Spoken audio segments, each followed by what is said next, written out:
$1,5 ming psixologga to'lab chiqib, eshitgan narsalarimni sizlarga bepulga bo'lishmoqchiman. Birinchisi, hayotda qancha ekonom qilishingizdan qat'iy nazar, baribir hayotingizni urug'ini tushiradi va kamroq pul topib turasiz. Ikkinchisi, nima xayol qilsangiz Xudo beradi, qachonki berarmikin degan savol paydo bo'lmasa. Buni Usmon roziyallohu anhu ham tasdiqlaganlar.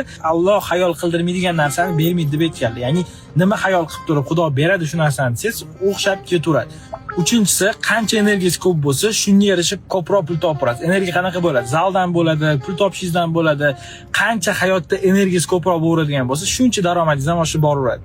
To'rtinchisi, o'zingizni hech qachon boshqalar bilan solishtirishingiz kerak emas. Chunki bu hayotda unikalniy odam sizsiz, sizni planlaringiz, shuning uchun hech kim siz bilan hech qachon teng bo'lmaydi. Beshinchi, oxirgisi menga yoqgan tomoni, nimadir sotayotganda sotib yuborsam narxi tushib ketadi, men birovga ham loyiqman, men mana ishlatilganni ham ovuraman demaslik. Ya'ni har doim yaxshiga iloji boricha harakat qilish kerak. O'shanga yarasha energiya olasiz, o'shanga yarasha yangi narsalarni ishlatib, standartingiz oshib boraveradi. Mana shu 5 ta narsani bilish uchun men $1,5 ming to'lab psixologga kirdim. Asliga bu narsani tekinga bo'lishdim. Xudo xolisa obuna bo'lib qo'yinglar.